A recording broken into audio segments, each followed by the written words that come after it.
Hey YouTube, Bill here, making some sauerkraut today. We have everything we need right here.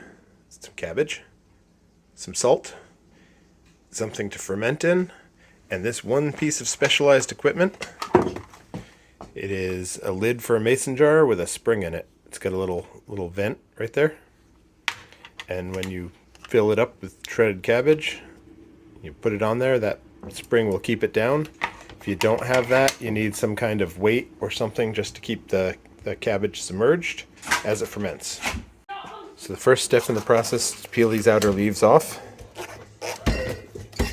And some people will have you, in some of the recipes, they'll have you save the nicest of one of these outer leaves, and then you cover your cabbage when it's in the fermenting vessel.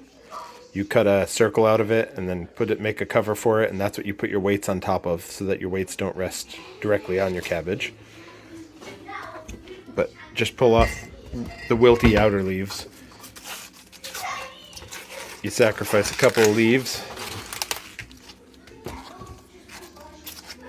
and get a much better product, because you don't want to have these leaves that are all wilty in there. So the next step is to cut the cabbage straight in half.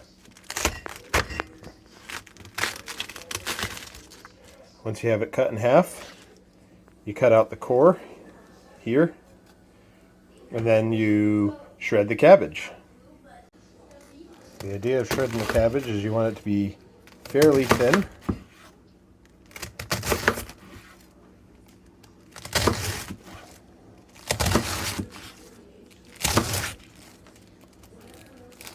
Keep on doing that. Now I'm going to transfer it to a bowl just for temporary storage, because what we need to do is figure out how much total cabbage we have, and then we have to weigh it. Alright, we have our cabbage all shredded. It's not too thin, but it's fairly thin. And then we got to weigh the cabbage.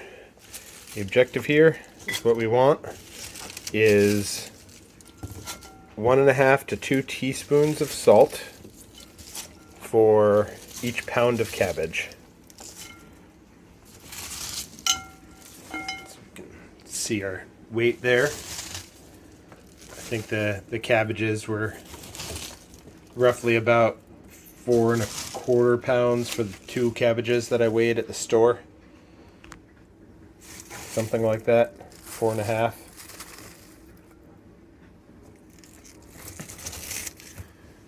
And since my bowl is just about full here, I'm going to say, I guess I was off by,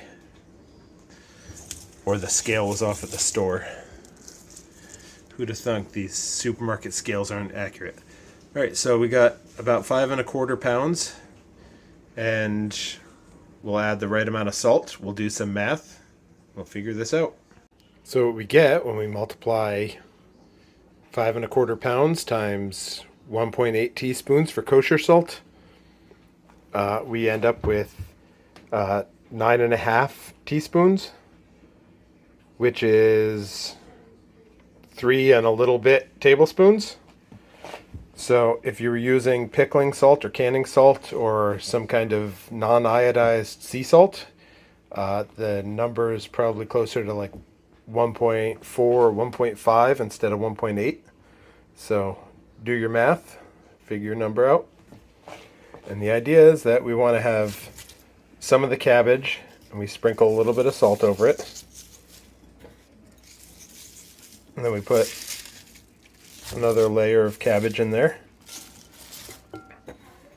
Sprinkle some salt over it. At the end, no matter what, we'll have all the salt in here, so we don't need to be too precise with portioning it out. And then what we want to do is get it fully in there, so all the salt is going to have to go into this bowl with all the cabbage, so we need to make sure we pack it down. When I was a kid, I asked my grandmother, she came from Germany when she was a little girl, and I asked my grandmother if she ever made sauerkraut. And she said the only thing she remembers about making sauerkraut was when she would have the sauerkraut making time would coincide with bath night. And she would go have her bath, and then her papa would carry her down into the basement on his shoulders, because after her bath, she had to stomp the cabbage to press it down, which is this process here. We add the salt and we stomp it down. Of course, at the time, I had no idea what that meant because I didn't know how to make sauerkraut. Now that I do, I understand that he was having her stomp on raw cabbage with salt on it with her feet. Of course, that would probably be 200 pounds of cabbage, not 5 pounds of cabbage, but you get the idea. It's all the same. Gonna finish this job off here, and we'll move on to the next step. So now we got it all in the bowl. The next step is massaging the cabbage. The idea is that you want to try and, the bowl's a little small, but you want to try and toss it and turn it, squeeze it, and just kind of crush it a bunch. I saw things that suggested you should mash it with a potato masher when I was looking for if there were any good tips and tricks to give. I'm not sure how well that would work. Seems a lot more fun to just crush it with your hands. And as you do, it will slowly exude water. That water will mix with the salt to form the brine, and that's what we ferment in. We'll do this for probably about 10 minutes. We'll come back, and then we should be just about ready to get it in. We might need to let it sit 10-20 minutes, kind of like you do with if you ever made eggplant parmesan. You salt the eggplant, let it sit for 20 minutes on a rack so it drains. Same kind of thing here, except we want to keep that liquid. Okay, so we have our cabbage massaged. You can see it's looking a lot more wet and a lot more compact. You can see there's actually a lot of liquid down in the bottom. That's all the brine. The next step is we got to put it into the jar. So this jar is a half-gallon mason jar. You don't have to do this. You can use a smaller jar. Obviously, a smaller jar holds less cabbage. When you put it in there, you want to make sure it's packed really well. It's got to go all the way in there. I'm only using the funnel here because I'm doing this one-handed.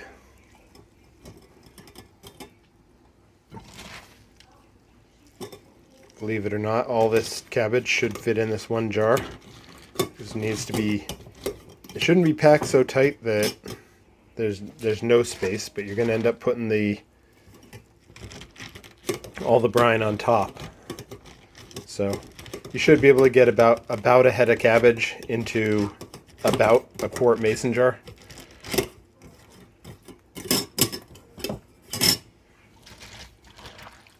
But you don't want it so tight, because if you make it super tight, then fermentation will be tougher. And this is going to also start to exude a lot more juice over the next couple of days to a week. And it's going to ferment. And if you have it too much in there, too much liquid, too much solid, too much everything, it'll often start bubbling over through the vent, through the valve. But you do need it to be packed in there pretty tight. Alright, so we're all done loading. I ended up with the half-gallon and then a quart, but the quart is not even close to enough to do. If I had any pint jars, I probably would have used one of those. That would have been perfect, a wide mouth pint jar. I have a second one of these spring things. We want to be maybe an inch below the surface. You need space for it to expand. Let me put this on. I'll tighten this down with my two hands when I'm not holding the camera. I'll go get the other one. I'll see if I can actually get it to press down on this. I'm not sure if there'll be enough. There might not be. I have that one extra head of cabbage. I might take a little bit more cabbage, throw a couple more shreds into here just to fill it up, and then toss the rest of that other head of cabbage to the chickens. And After this, now we just wait. And what's going to happen is this is going to start, start getting fermentation. You'll get bubbles start forming along the sides, and that's how you know what's happening. And as it does, this will get more and more sour. One important thing is when you have your jar, you want to make sure that there's not random bits of cabbage here, because that will get aerobic action in your cabbage rather than anaerobic action. You want the anaerobic action. You want the lactic bacteria to ferment this, so that way we get sauerkraut rather than some other kind of hodgepodge of alcohols and acids, possibly some harmful toxins. So that's it. Now we wait. Here we are a couple days in. We gotta burp the cabbage, just to say we just gotta get out some of the air bubbles that are in there. It started to ferment, started to smell very sauerkrauty. So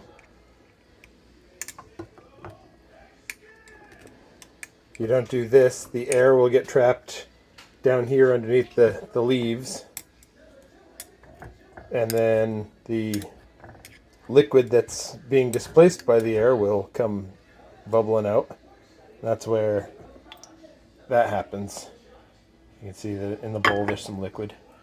You need to make sure you keep an eye on that. Put the thing in a pan or a bowl so you catch any of that dropped liquid. And we're just going to keep going.